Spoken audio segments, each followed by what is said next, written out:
Hello, I'm Jashikins, and welcome to another episode of Jash Reads. Tonight, I am continuing to read Animorphs number 9, The Secret by K. Applegate, and I just want to remind everyone this video is not intended for young children. Instead, this video is intended for adults who are rediscovering Animorphs or discovering Animorphs for the first time as adults. And this series is definitely one that works well for a lot of age ranges. And before I get started, I just want to say Florida is supposed to be warm, but it's like the weather's like, let's be freezing like every single night. It's like, no, no, no. Like living in Florida, sort of, because it's warm. So if you're any. So let's get started before I tell worse jokes.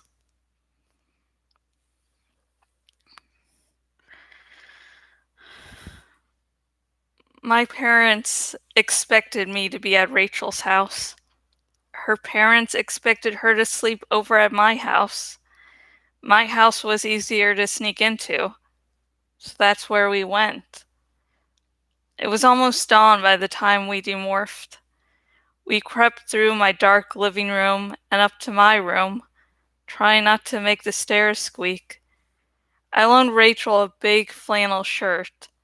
She grabbed a blanket and a pillow and simply fell down on the floor beside my bed. I think she was asleep before she landed. I crawled into my bed. My own familiar bed. The sheets were cool. The comforter was my comforter. I belonged here. This was my place. And yet, nothing seemed familiar.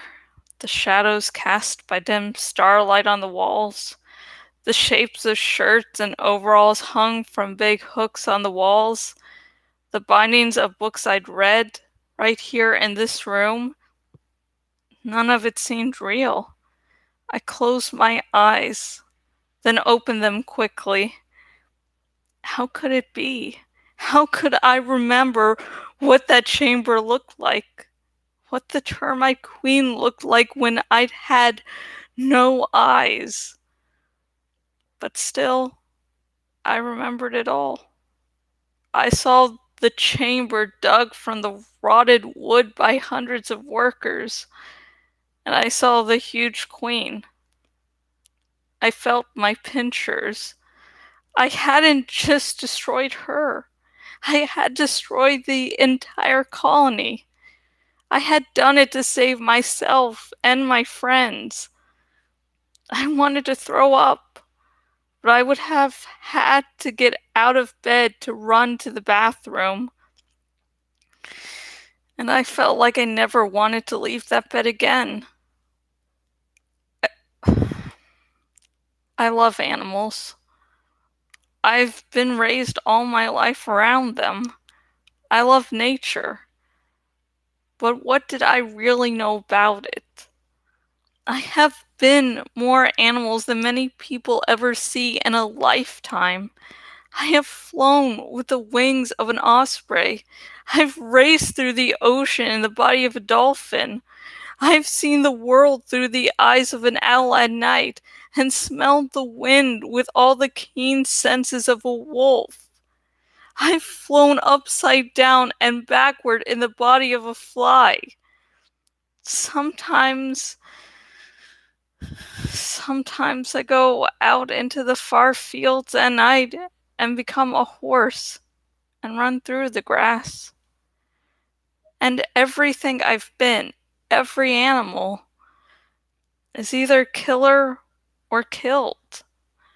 In a million battles all around the world, on every continent, in every square inch of space, there was killing. From the great cats in Africa that cold-bloodedly search out the young and weak gazelles, to the terrible wars that are fought out in anthills and termite colonies. all of nature was at war. And at the top of all that destruction, humans killed each other as well as other species. And now those same people have been enslaved and destroyed by the Yeerks.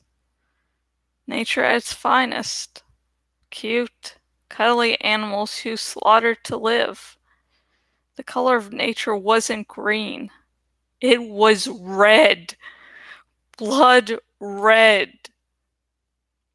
I realized tears were running down my cheeks and soaking my pillow. I would have cried out loud, but I didn't want Rachel to wake up. I would have screamed, but my parents would have come running. And what could I have told them? Lies? More lies? Because in my world, I, too, was prey.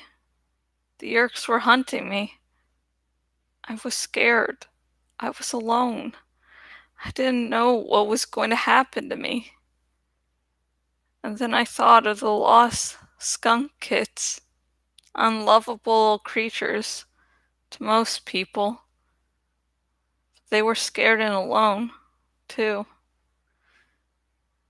They were still alive. And that's the end of that nice, happy chapter. But I hope the chapter made up with its shortness, with all the angst.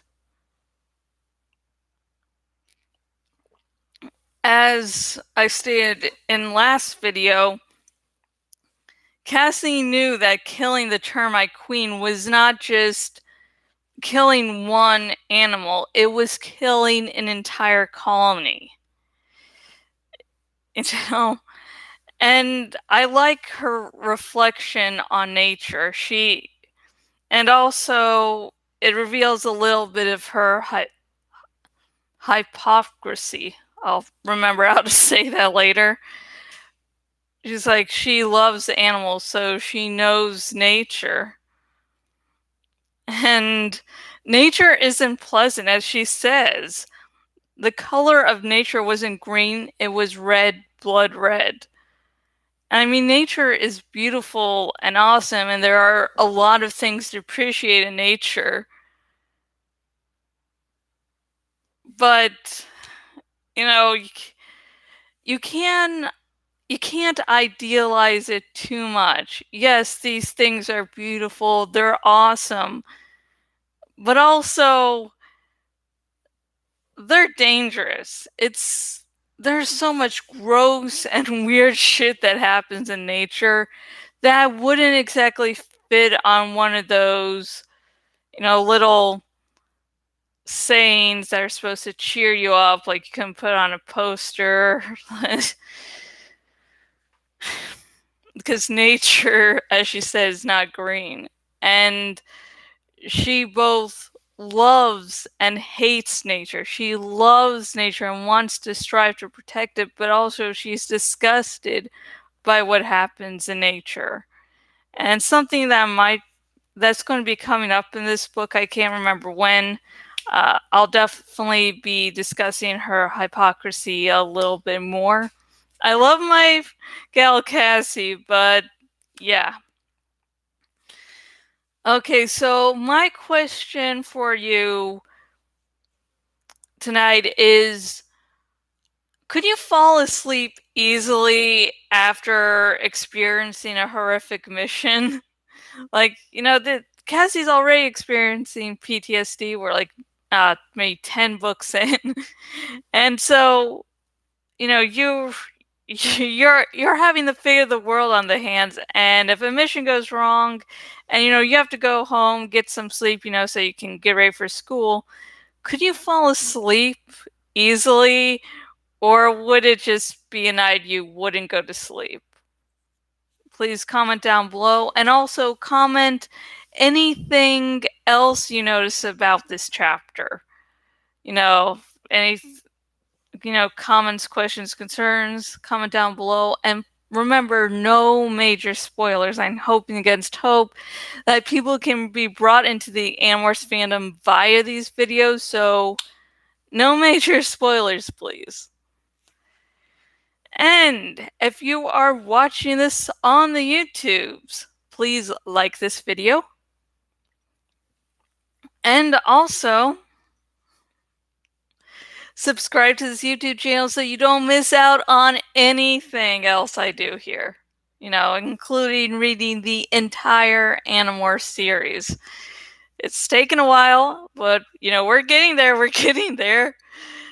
And if you're watching this on my blog and watching it on the desktop version of my blog, please, you know, go over and find where the hell the followed by email option is, and do that so you won't miss out anything I do, including these lovely videos. And I'll let you get back to, you know, your night and enjoying or loathing your Monday and talking about what happened in that football game that I think was important yesterday. I don't really follow sports. Of course, I follow enough stuff when things come up on my Facebook newsfeed or Twitter, so I know people are getting angry about the halftime show, know some bit about some of the commercials, so yeah. I think the 49ers lost, and that's all I know about the actual game. And until next time, goodbye.